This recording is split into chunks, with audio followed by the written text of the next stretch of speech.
আমি যদি আপনাকে সাংবাদিক বাদ দিয়ে একজন দর্শক হিসেবে দেখি, আমজনতা, আপনি কিন্তু এই ঈদের সময়গুলোতে বউ বাচ্চা নিয়ে, ফ্যামিলি নিয়ে, গার্লফ্রেন্ড নিয়ে, বয়ফ্রেন্ড নিয়ে ছবি দেখার সময় পান, যেটা আমরা অন্য সময় পাই না।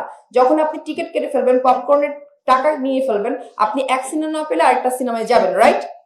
সো ওই সময় কিন্তু সিনেমাগুলো চলে। আর অন্য সময় দেশের যে পরিস্থিতি বলেন না কেন, আমাদের সময় না এত বেশি সাম্প্রতিক জিনিস, টপিক চেঞ্জ হয়, কেউ সিনেমা হলে আলাদা গিয়ে এত টাকা এফোর্ড করে সিনেমা দেখতে চায় না। সেটা হয়তো আস্তে আস্তে ঠিক হবে। অনেকে সাম্প্রতিক সময় দেখেন, ভালো ভালো সিনেমা রিলিজ হয়েছে, কিন্তু কতটা আসলে দর্শক গেছে? আপনি গেছেন, আমি গেছি, তাই বলে কি সিনেমাগুলো ভালো না? কিন্তু আমরা কেন ঈদে মুক্তি দিতে চাচ্ছি? ঈদের সময় সবচেয়ে বেশি দর্শক দেখে, এবং আমাদের উপরে যে ইনভেস্ট করছে, আমরা যদি টাকা ফেরত না দিই পরবর্তীতে হবে না। কিন্তু আমাদের পেশা ভাইয়া, অ্যাজ এ ডিরেক্টর সবসময় চ্যালেঞ্জ থাকে, কিন্তু সত্যি বলি নারী নির্মাতা হিসেবে আমার কখনো চ্যালেঞ্জ থাকে না, কারণ আমি সবসময় এমন টিম পাই ওইখানে আমরা সবাই সবাইকে মানুষ হিসেবে কাউন্ট করি, যার কারণে আমার কখনো ওরকম চ্যালেঞ্জের মুখে পড়তে হয় না। আমরা ঠিক সকাল 8টায় ক্যামেরা ওপেন করি, একদম সত্যি কথা। এটা কিন্তু আমার ফুল টিম সাপোর্ট না করলে আমি পাইতাম না। আর চ্যালেঞ্জ তো থাকবেই সব প্রফেশনে।